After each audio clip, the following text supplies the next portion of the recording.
Welcome to this video series, Inclusion 101, Navigating IEPs, 504s, and Person-Centered Planning. I'm Dr. Carrie Cormier, and this work is done in conjunction with my partner, Johari Sykes-Ratliff. This session is brought to you by the Learning Resource Center Network and NJDOE Office of Special Education Project.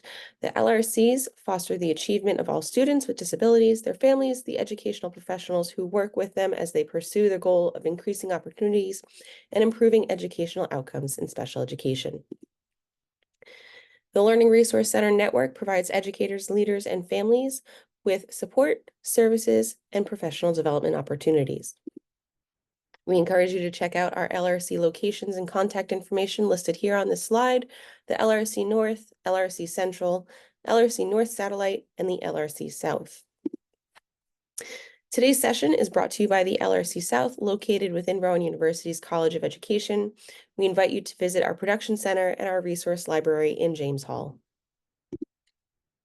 The agenda for today's video is to review IEPs and 504s, review accommodations and modifications, go over key components of IEPs, and person-centered planning. The norms at the LRC-South: we encourage the use of strength-based language and demonstrating a growth mindset. We engage in solution-oriented discussions with open minds. We reflect on what is shared and seek clarification or support when needed.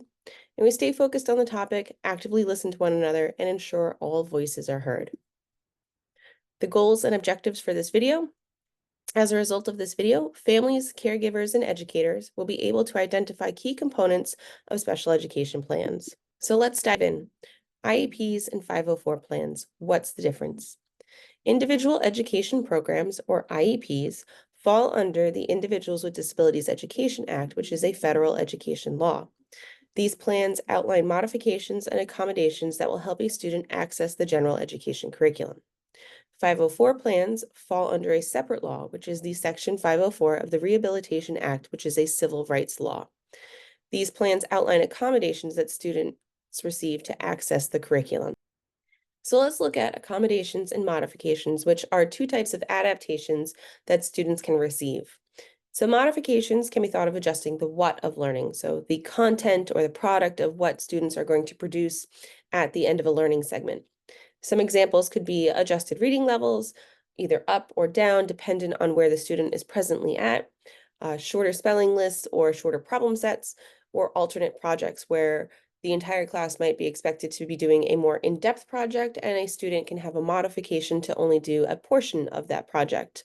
You can also think about if a student is still working on addition, the rest of the class could be working on multiplication, but they can continue to work on addition to set the stage for eventually getting to multiplication.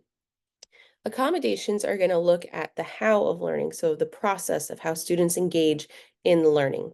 Some examples could be extended time, adjusted settings, so perhaps they need a quieter space to do their work. They need to have their seat in a particular area of the classroom. They need to be allowed to get up and move about. They need to be allowed to have a fidget.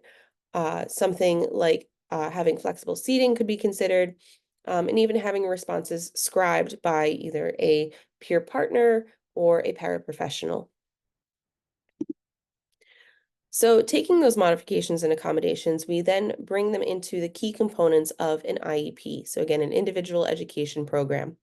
So IEPs should contain a strengths-based statement that shares the student's present levels of academic achievement and functional performance, which is commonly referred to as a PLAF statement. And again, the emphasis should be on a strengths-based statement, so really capturing what wonderful things the student can do and focusing on what they can do and how we can use what they can do to help us with what might be more challenging. And the challenges are written in a way where we acknowledge that, yes, this is a challenge, but it's not a deficit. And it's written in a way where we can identify how we can support students in working through that challenge. Then we have measurable educational goals that focus on developing a specific skill with clear conditions, criteria, and a time frame. These are often written in this example, is how you might see them presented. When given a 6th grade text, Mary will be able to identify the main idea using a graphic organizer with 80% accuracy. So again, we can see the specific skill is identifying main idea. The conditions is given a 6th grade text and having a graphic organizer, and that she will do this with 80% accuracy. And so, as with many goals that we set for ourselves throughout our lives, we have to decide what are the benchmarks and how are we going to work towards this. So we're going to set this goal, and then we're going to decide what the benchmarks are that will help us measure our success in meeting that goal. So the benchmarks will be written in a similar way. So for example, by the second quarter, when given a 6th grade text, Mary will be able to identify the main idea using a graphic organizer with 60% accuracy. By the third quarter, when given a 6th grade text, Mary will be able to identify the main idea using a graphic organizer with 70% accuracy. And so what you'll notice is that as the quarters go on of the duration of the IEP, the time frame and the criteria and the conditions continue. So we go from 60% to then 70% to then 80%. And so again, we are adding up these benchmarks so that we can show that we are making progress towards these goals. The goals should be changing with each iteration of the IEP, so at the annual review and the reevaluations, we should be seeing new goals because again, with these benchmarks, we should be making progress towards the goals.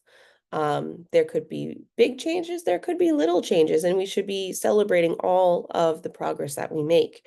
And if the goals aren't being met, then we should look at, certainly what's the student doing, but not just the student, also looking at the conditions for the instruction and what might have to change in those conditions and what we can add and what more supports we might need. Within the IEP, within the PLAF statement and the goals, we should have parent input. Parents, by law, should have a say in what goes into the IEP, not just at the IEP meeting, but prior to the meeting. And so parents are invited to add to the IEP and to have a say into how these goals are met, into what goes into the PLAF statement. And again, making sure that all the best aspects of their child are captured in their individualized education plan, because the plan is about the student, it's about the child, and they should be captured in a positive way in a plan that is about them and supporting their needs. Which brings us into the concept of person-centered planning. And so person-centered planning is not going to replace IEPs or 504 plan meetings, but they're certainly going to support the development of those plans. And so these could be action-based meetings that occur multiple times throughout the years, depending on the capacity of the team, both the families and the teachers and the educators in the school. These meetings could happen in a comfortable environment and can include the student with a disability as much as they're comfortable. And again, even a kindergarten student can participate in these meetings. It might be a bit intimidating for them to go into a room of adults who are talking about them, but there are ways to work around that where the student can, either with a family member or a teacher, provide a either written statement or a video statement where they just say some things about themselves that they would like to have represented in their plan, that again is a plan about them. And also in these meetings, we want to have all of the people who support the student. So family members, siblings, friends, professionals, coaches, even people who have a different perspective of the child in the very different facets of their life. So, the sky's the limit in terms of who you invite to a person-centered planning, action planning meeting. During the meeting, you're going to graphically record the goals and the dreams of the child or the student, and then determine action items to support those goals. And so again, these don't necessarily become the IEP goals, but they're ideas that can be captured that help us consider what to put into the IEP. So for example, if a student decides that, perhaps an older student in middle or high school decide they want to be a chef and attend culinary school, well, then perhaps the skill set that we need to focus on in the IEP goals is following step-by-step directions. That could be something that could be written into there with the hope of then helping the student achieve this goal of going to culinary school. And so it helps us kind of backwards plan of where are we going and what is the hope, and then how do we build those hopes and dreams into our individualized education programs for students. Again, the idea is for it to be a holistic support for students. So our key takeaways are that IEPs and 504 plans offer different supports to students. Modifications and accommodations are both ways to increase access to the curriculum. IEPs should be strengths-based documents with specific measurable goals, and person-centered planning can offer a holistic approach to supporting students in achieving their goals. So we thank you for engaging in this work and taking part in this video series. We invite you to check out these references. This article written by fellow LRC members, Dr. Elder and Dr. Dami, and their colleague, Dr. Rude, about writing strengths-based IEPs for students with disabilities in the inclusive classroom. And we also invite you to check out understood.org, which is a fabulous resource that explains many of the different facets of special education.